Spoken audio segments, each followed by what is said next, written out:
Assalamu alaikum warahmatullahi wabarakatuh, everybody. I'm Preacher Moss, host of the SOS Shout Out Show. Yes, we have made another Friday. We have made another Friday. In the words of old men I grew up with, I'm happy to be on this side of the dirt, and I hope you are too. Listen, I have a topic. It's called haircuts, waves, wigs, and weaves. We're going to get to that story. But I had to go to this comment because, every once in a while something happens in the news. You say, is it ridiculous? It is ridiculous. But then you notice there's a pattern. Then you realize, you know what? This is a little something to laugh at. So before I get to that, I want to welcome everybody to the Shout Out Show. If you're new coming to the show, listen, click that notification button, that like button, that whatever button that's there. And we'll let you know when the show's coming on. But for right now, I want you to get involved. Enjoy the show. Jump in the comment section if you want to give a shout out. You want to tell us who you're from, where you're from, how you're feeling. It's all right. You know why? Because you're amongst family. Let me say that again. You're amongst family. And when I say amongst family, this is the most eclectic group of people that we can have on a live stream show. A lot of people say I have fans. I have family, and they're on the show. So without further ado, let me introduce some of the people who are in the Shout Out Show family. Can we roll it, Satana? First of all, we have our steady. She's like a platinum member. She's my dietitian. She is Cry Services. She is Sister Ree. Sister Ree, I hope you're having a wonderful day. Sister Ree comes on the show all the time. I'm telling you, just like the postman, rain or shine, wind, sleet, snow, she's going to be on the show. That's right.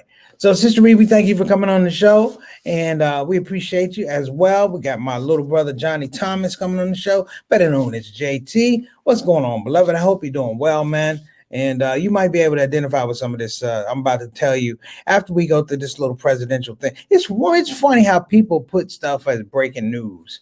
It's breaking news. But I'm going to talk about breaking news in a moment. Who we got up next, Satana? And we got my main man, Altaf Rashid, all the way from Toronto. What's going on, brother? We appreciate you. Let me tell you, we appreciate you making a long trip from Toronto via internet to be on the Shout Out Show. And I'm telling you, man, you are on time. I'm telling you. Always on time, never late. And you have so many people in the Shout Out Show section, and they're on time. I appreciate it. I'm going to give a shout out. She's behind the board today, Sister Satana Whitfield, the consultant producer of the Shout Out Show. She's been doing an amazing job. So if you notice some nuances of the show, it runs smoothly. It's because she's got in behind the boards, and now she's working in controls. I told you she's going to be a star, man. She's going to be a star. So I want to start out the show. And this is just a pattern with presidents. Somebody said white presidents. I said, no, not white presidents, because we only have one black president. So, that's not really a big sampling. But why is it white presidents don't know how to walk around planes and places with height? I am going to show you this recent one, and I'm going to make a comparison. I'm going to give you guys a little historical comparison. This is Joe Biden, the leader of the free world, the most powerful man in the world. He can't walk up steps. Here we go.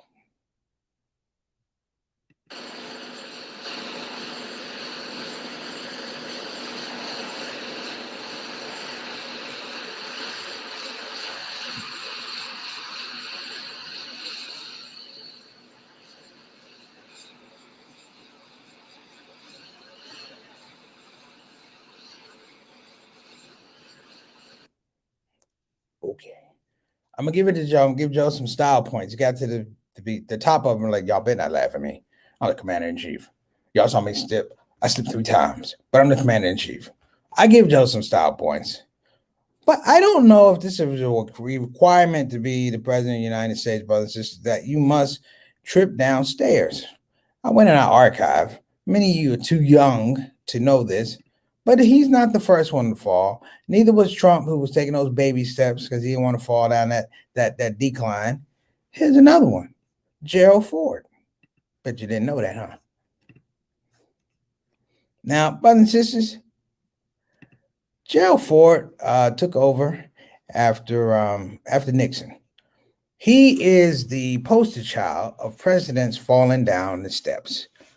We'll be right back with Gerald Ford falling down the steps. Here you go. For President Ford, the year seemed full of snags. In June, he fell down the plane steps on arriving in Austria. But a whole lot more serious were the two attempts to assassinate. What is it about white men in power that can't walk the steps? What is it? Somebody tell me something. Satana, let's fix it up. Let's roll. Can you bring our subject up, please? Today's topic, brothers and sisters, for Friday Funnies is haircuts, waves, wigs, and weaves. Haircuts, waves, wigs, and weaves. Now, before we get into any kind of controversy, somebody's going, oh, you talk. No, brothers and sisters. No, brothers and sisters. You know, I'm not going to sit up here and talk about black folk wearing wigs and weaves. I'm going to tell you why. Because in history, you got a ton of white people who wore wigs and weaves. I can't give us all the credit. We don't have the credit.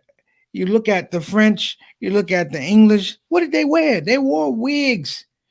Wigs, piled high, powder on their faces. You know, and I guess it's a scope that everybody wants to look good. You know, everybody wants to look good. You know, but I you know, a lot of brothers make jokes, particularly comedians, about wigs and weaves, not totally understanding where they come from. You know, it comes from colonialism, and I'm not going to get into that today. This is Friday Funnies.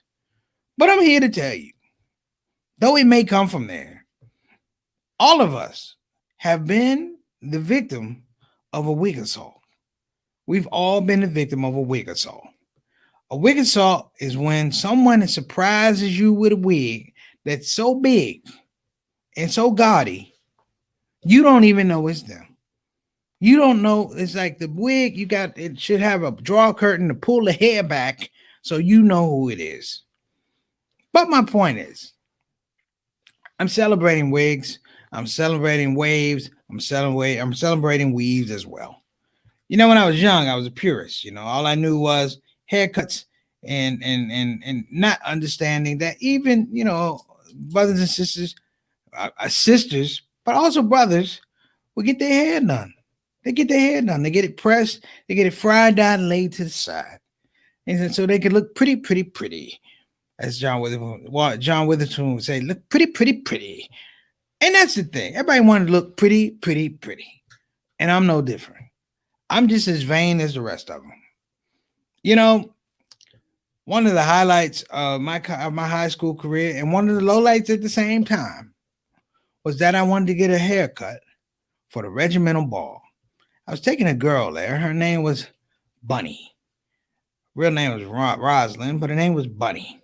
And she would say her name like this. I'd say, hey, what's your name? She said, I'm Bunny. I was like, all right, Bunny. Rosalind, if you're out there, I hope you're doing well. I was taking Bunny to the regimental ball. And I was so vain, brothers and sisters.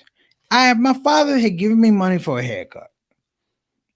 I got the haircut, but I didn't like the way it looked. I wanted a certain look. And here's the thing, brothers, and you know this.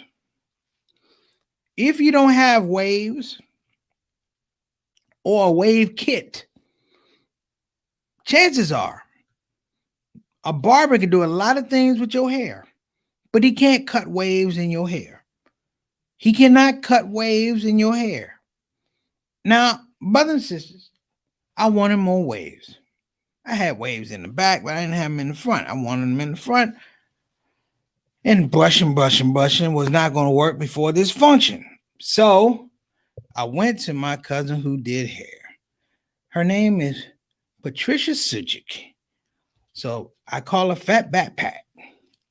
Now, Fat Backpack, if you are watching this show, I'm going to tell all your business. First of all, I'm going to say, I love you, Fat Backpack. You're my cousin. I love you, and you're my cousin. That's number one. Number two is, I've seen you do amazing things with women's hair. All our aunts, my mother, you've done amazing things with women's hair, Pat. But let me say this. If you ever get a pair of clippers, you should be arrested on sight. You should be arrested on sight, not for what you about to do, but what you done in the past for previous expenses, previous offenses. Don't cut anybody else's hair, Pat. You cannot cut hair. Now back to my story. I had a nice little fade working, but I wanted a little tightened up. I waited to the last minute. My father would tell you that, boy, you wait till you get what you get. You wait till the last minute. Now, brothers and sisters, I waited to the last minute. I said, Pat. I called up Pat. She said, what? I said, you at the shop? She said, yeah. I said, Pat, can you trim my hair up? Pat said, yes. What did she say? Yes. I had a nice little crop. I was working it. I was working it, brothers and sisters. I was looking good. For Bunny. I wanted Bunny to go, that's a nice haircut. I went to see my cousin, Fatback Pat. Pat took some clippers and got in the back of my head with confidence. And I heard the clippers touch my hair. Let me get that sound. And the next thing I heard was and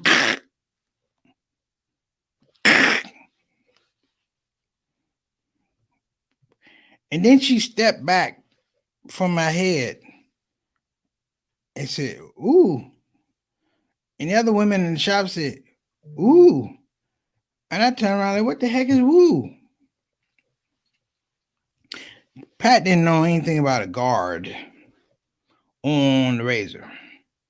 So I go from having a nice fade to by the time she was finished, I had to take off all my hair. I went to the regimental ball, bald-headed. And I don't know if y'all know me, brothers and sisters, but I have a peanut head. My dad said my head is like the back of a ball-keen hammer. I got a peanut head, not double-jointed like some people say it, but I'm not meant for the ball cut. In fact, I would rather my hair fall out than me get my head totally cut off because it don't look right. It looks like something wrong with me. Like I don't have time left. And Pat cut off all my hair. And I had to show up with no hair. But it wasn't just that. To a woman named Bunny, even I looked funny. And I had to go around all my friends the day of the event, or the day before, with no hair. So to Pat, I love you. You are a great hairstylist, but you are criminally negligent as a barber. Now, that's my cousin Pat. Oh, Samir, what's going on, brother? Happy Juma to you too. I've been talking, I've been missing people. All right. Johnny L. Thomas, me and my young man just got our hair crispy. I'm not mad at you. JT. I remember taking my little nephew to get his haircut with what's the guy's name? Oh gosh, I forgot his name. Glasses, dreads, whatever. It was on Fond du Lac. I remember we have a picture of my nephew getting his haircut. I can't remember the barber's name. I'm sorry. What you got for me, Samir? Is there anyone who's bald in the bald spot is called the prime real estate, and the remaining hair is called scorched earth? Yeah, you about to get beat up there, Samir. You keep talking about that. Bald is when you're bald, life is easier. All right, Samir. I'll take it from you. For me, I'm vain. I can't do it. Now,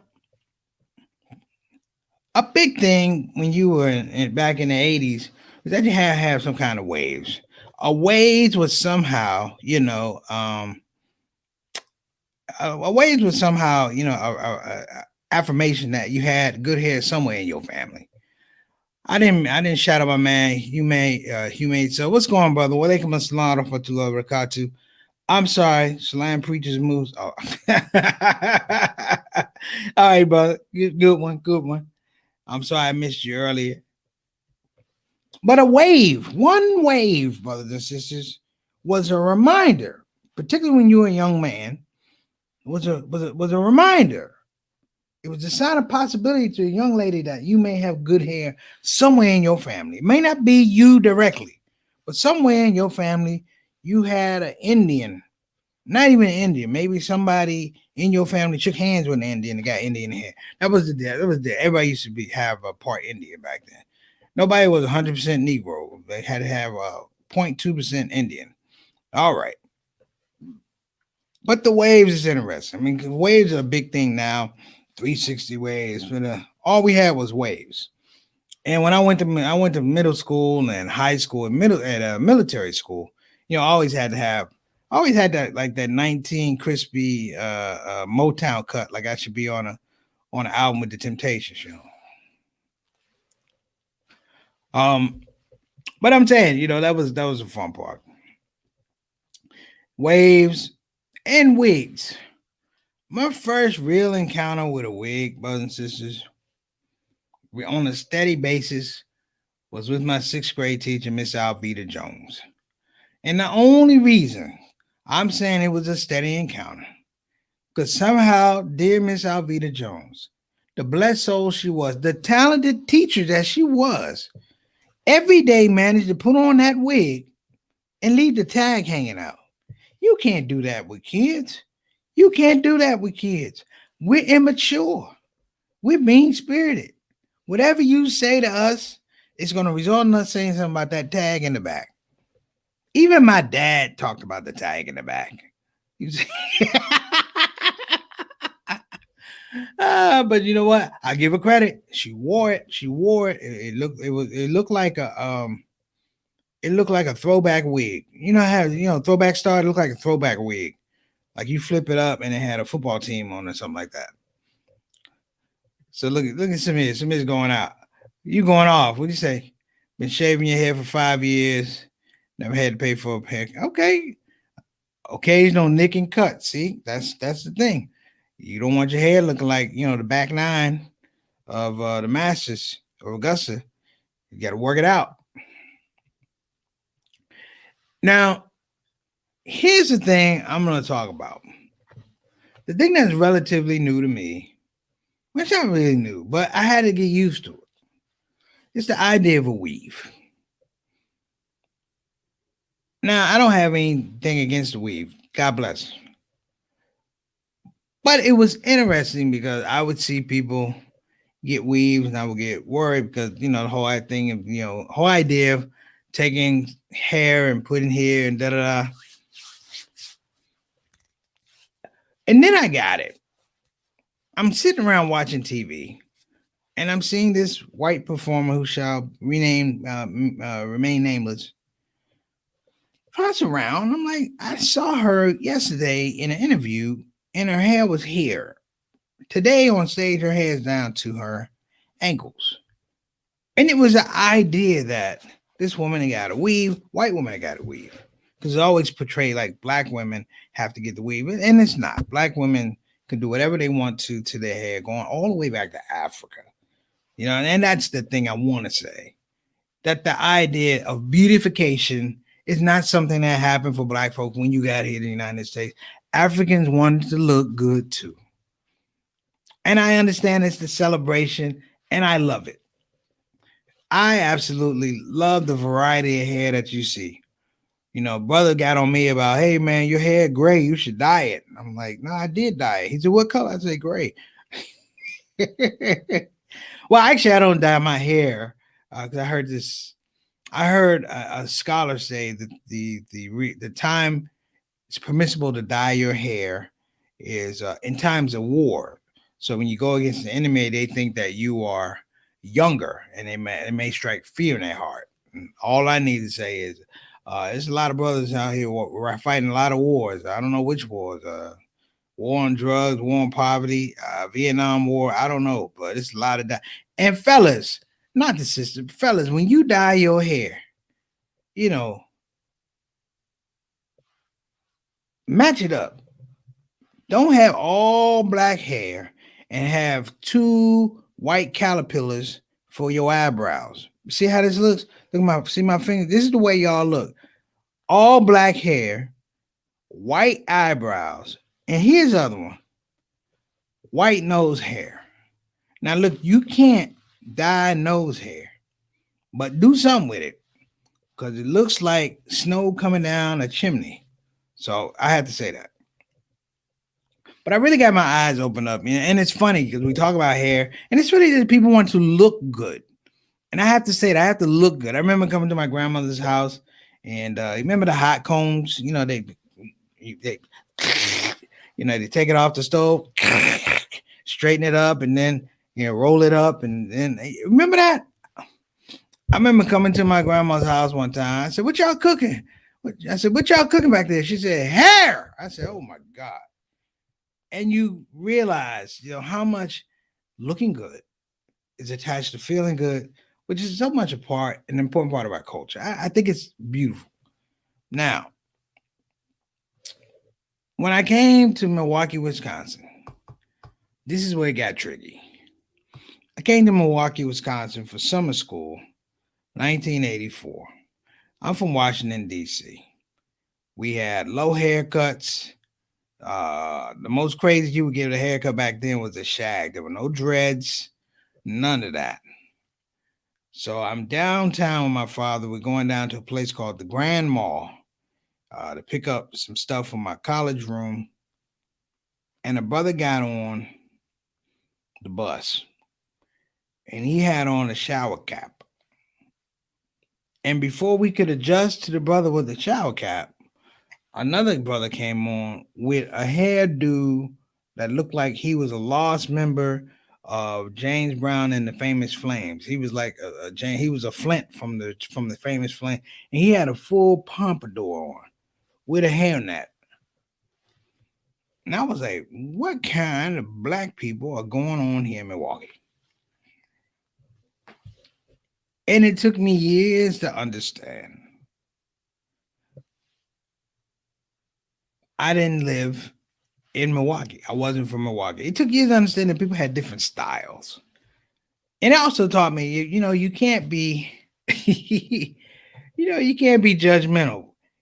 I love the fact that people want to feel good. People want to look good. I'm the same way. I just told you about the horror story of my cousin Fatback Pat cutting off all my hair. Yeah, it happens. Because it's a little vain every once in a while. I don't know if my mom's on the show, but I had a nice pair. Mom here to tell you, I had a nice pair of pants. They were dope. My mother told me to put them with the dry cleaner. I didn't because I wanted the pants to go out that night. Brother, I threw them in the this is important, fellas. When you first start washing your stuff, read the label. Read the label. Because I had a pair of jeans that said cold water and hang dry. I used hot water and I used the hot cycle of the dryer. Those pants went from fitting a grown man to actually being accessory pants for G.I. Joe or a Ken doll. That's how small them joints got. And then you can't tell your mom that's what you did. Can't tell you that's what you did because you wasted that money. But eventually you got to show them. And my dad, he called, but man, bring the pants out here. They don't fit. Put the pants on. Let me see. I'm like, they pops, they don't fit. They put the pants on. Like, pops, they don't fit. I say put the pants on. He put them pants on. They look like miniature hot skinny pants. My dad said, man, boy, take them damn pants off. This man said he also wash on delicate.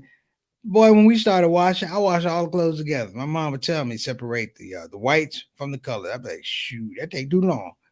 I wash them all together. I wash them all together now, but I use cold water because I don't want to be walking around with the G.I. Joe Ken skinny pants. But I think that's the thing too. So I'm not gonna hold everybody too long today. Just a couple notes about haircuts, waves, wigs, and weaves. In a lot of ways, they shape us. In a lot of ways, they make us feel good.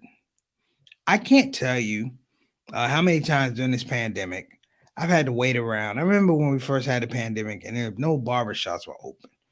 And I'm here to tell y'all, I was woofing. I had it bad. I looked like Frederick Douglass, the old Frederick Douglass. I had hair growing this way, and you know how you talking about, man, my hair falling out. Then it grows out, man, I got to get this cut. That's how bad it was. But there's something about going to get a haircut that makes you feel like a new man. And while we may talk about wigs and weaves and getting hair permed and all of that, it's something about, I know sister said, it's something about looking nice and feeling good. You know, Deion Sanders says, what's this? Feel good, look good, pay good, play good, pay good, something like that. And it does feel like that. And so for this Friday, brothers and sisters, if you didn't get a haircut, it's okay. If you didn't get a haircut, it's okay. Maybe you get one on Saturday. Maybe you get one on Tuesday. Some barbershops even open on Sunday and Monday these days. But if you didn't, don't worry about it. The focus of it is, I just want you to feel good. Feel good about who you are. Feel good about how you look. Feel good about your own self-image. And you know what? When goofy people like me make jokes, they're usually pretty funny jokes. Ignore me. Ignore me. For myself, I've ignored the things I said in the past. And if a woman gets a weave, God bless her. She's wearing a wig. All apologies to Miss Jones in the 6th grade. I made horrific jokes about you wearing a wig. I called it a hair turban. I called it a gerbil hat. I called it a whole lot. I called it a hair helmet. I'm sorry, Miss Jones. I'm sorry. Because all you did was come there to teach us little knuckleheads, and I took it to another level. So, before I go, I want to say something to Pat. My mom said, you still mess up clothes when you walk. Did you put that up, Satana?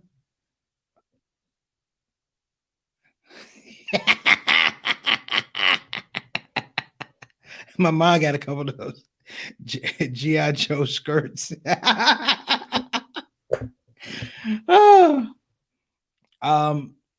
Okay, well, let me get back to this. I know I gave my cousin Fatback Pat a hard time today about that haircut because I was scarred.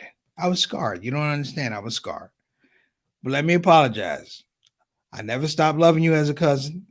I never stopped loving you as a hairdresser. But I damn sure hate you as a barber. All right, everybody. Let me get us out of here. I want to give a shout out to our sponsor, BeFinanciallyIndependent.com. Again, that's BeFinanciallyIndependent.com. You can go to the website or you can call 1-800-679-3175. Again, that's 1-800-679-3175. I want to thank everybody for sticking in today. I know everybody has we're getting into this Friday, and you know what's happening. We're getting close to Easter and things like that, and things are beginning to rev up. So I want everybody, just enjoy yourself. I appreciate you coming on the show. We'll be here tomorrow, inshallah. We'll be here on Sunday, inshallah. But if I don't see you, thank you, and have an absolutely wonderful weekend. I'm Preacher Moss. This is the SOS. Take care, everybody.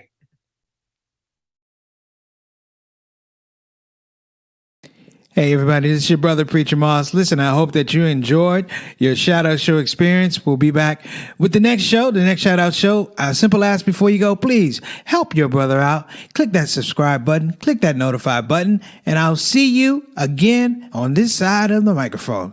You probably wonder what that smell is. That's me. I smell good. And the reason I smell good is because I use oils from Tarif Attar. So I'm not saying you can't smell good. I'm not even saying you stink. I'm saying you have the opportunity to smell exquisite.